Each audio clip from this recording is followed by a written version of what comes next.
back. We are now continuing with the pollination video. Agents of pollination. So agents of pollination can be classified as abiotic factors and biotic factors. Abiotic factors are non-living factors. Biotic factors are living factors. So in abiotic factors we have two, wind and water are the two factors.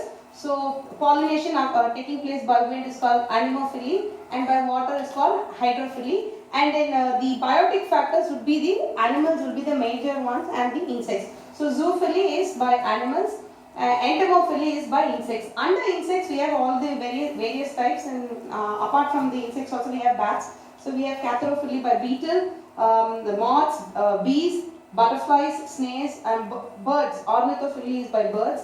Bats we have chirophyly and ants. So we have so many pollination based on the pollinating agent. We give the name of the pollination.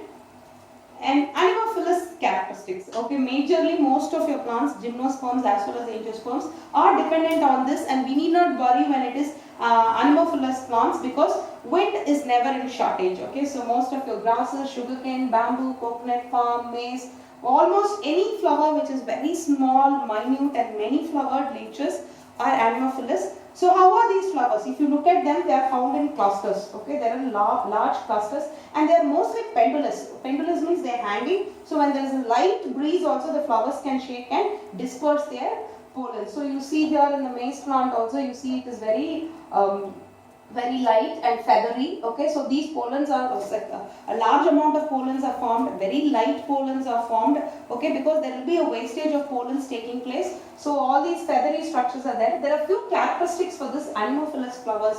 Okay, so one, I told you the large flowers are seen. Large inflorescence is seen, but the flowers are very small. See, very minute flowers, but the inflorescence as such is pretty large. Here also you can see pretty large inflorescence, which makes it possible for them to be wind pollinated. So here also see the stigma is also feathery, so as to receive as much as pollen grains. You see here the male inflorescence is like a tassel, and you see in the female inflorescence like a cob. Okay, so which a web-like structure, so it can hold on to the pollen grains as much as possible.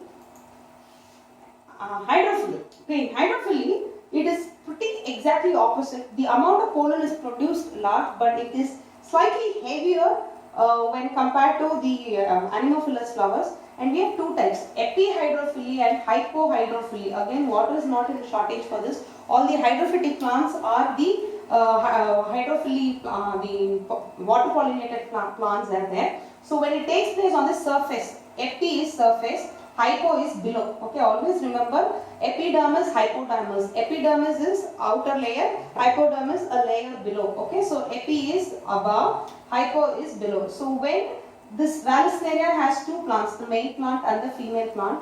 Here actually when it is not pollinating, the female flower is a coiled flower lying below the water surface. This is the water surface. Can you see this one? This is the water surface, and it is in a coiled structure and lays below here.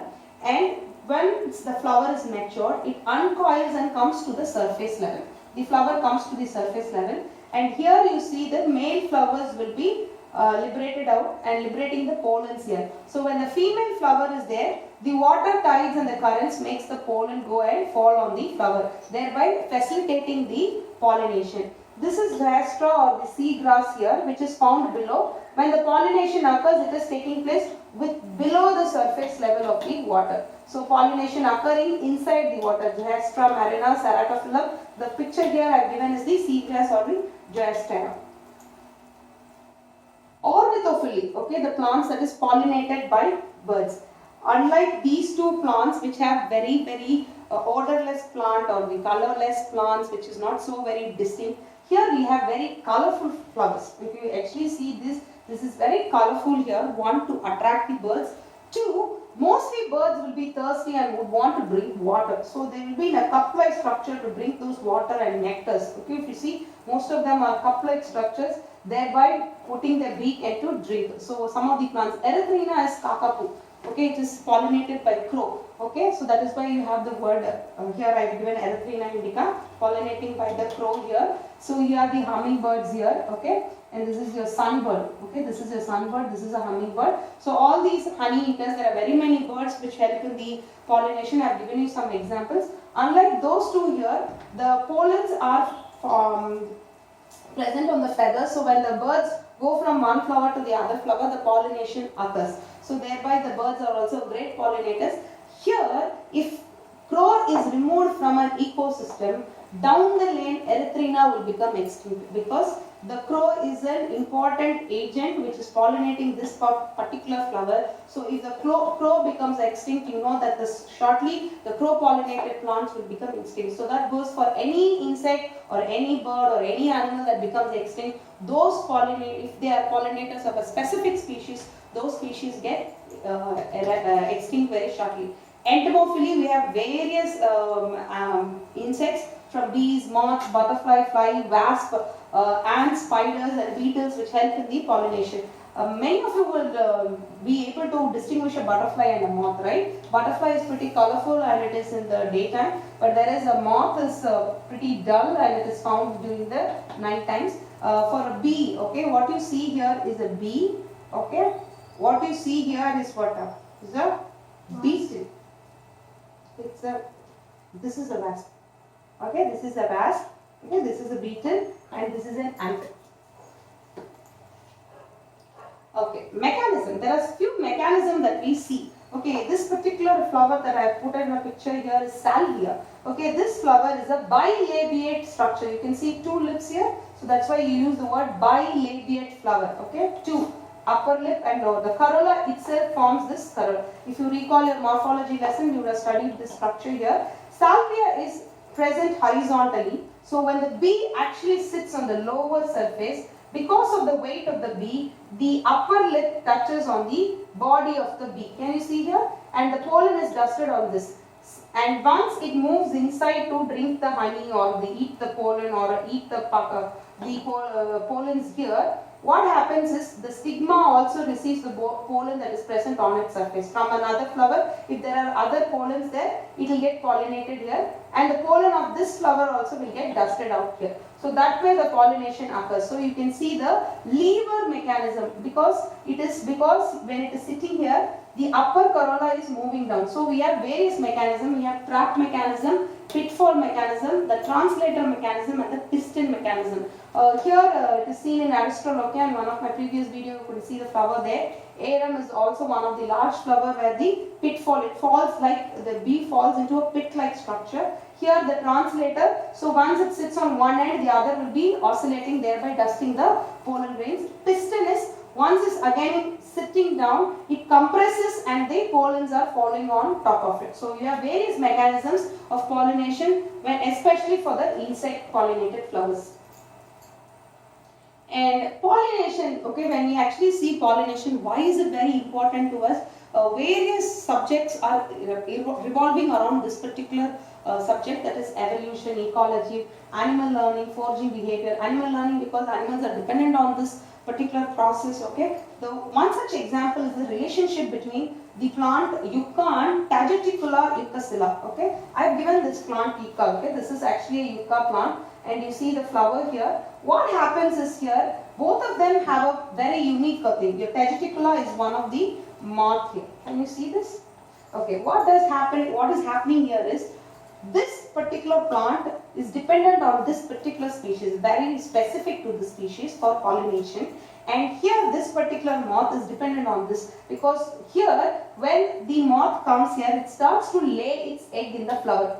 Okay, so you can see the development here. It lays its egg and these larvae will consume the flower. Okay, the fleshy parts of the flower is consumed by them and the pollen is eaten by them. And once they are growing, they are dusted by the pollens of this flower and they can pollinate the other flowers. So there is a symbiotic or a mutualistic understanding between this plant and this particular moth. So this symbiotic relationship is exhibited because of the pollination.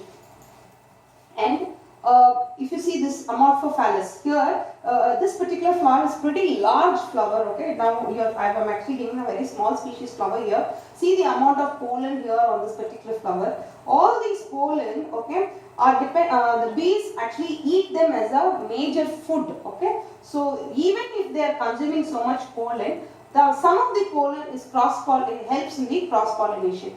Here if you look at this particular flower, it looks like another moth for this, or the bee, okay, and this one copulates with this particular flower, thereby facilitating pollination. Here you see a wasp within the fig.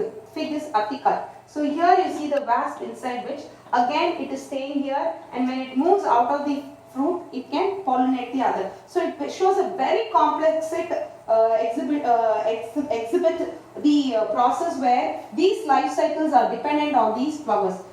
Suppose this is like a keystone species, the bees or the wasp or the ant is like a keystone species. If they get eliminated in that particular region, the unique species might be extinct. This is Amorphophallus, this is one of the orchid here, this is a fig. So in the advantages of self-pollination, we know there is no wastage at all. Definitely pollination will occur when the maturation takes place. There is no chances that the flower can wither away without a pollination. So that is the major advantages, and the chances that the traits to disappear is not at all there. Whatever traits are there in that particular species, you will definitely see that in the self-pollinated flower. This is Clitoria, which is a self-pollinated flower. It's a bisexual flower. Disadvantage, okay, because of the continuous self-pollination in 5th generation or 6th generation, you can see the weaker progeny because the recessive trait can be expressed. So, and production of a new variety is very, very minimum. And in cross-pollination, definitely the offspring is much healthier, the adaptability of the plant is much, much better, and newer varieties are formed. And disadvantages, yes, I kept repeating in most of my slides that if the external agency is absent, so we need not worry about the water or the wind pollinated flowers, but whereas the bee pollinated or the bird pollinated or the bat pollinated, they are definitely dependent on those agencies. So if those agencies are absent, then the process is very uncertain, and definitely the survival of those species is very difficult. So the significance of pollination is definitely the pollination is a prerequisite for fertilization. If pollination is not occurring, fertilization cannot occur, and if fertilization does not occur, fruits and seeds cannot be formed. So this, and definitely a cross pollination plant gives us a helping us to produce new species or a new variation resulting in speciation. Okay, thank you.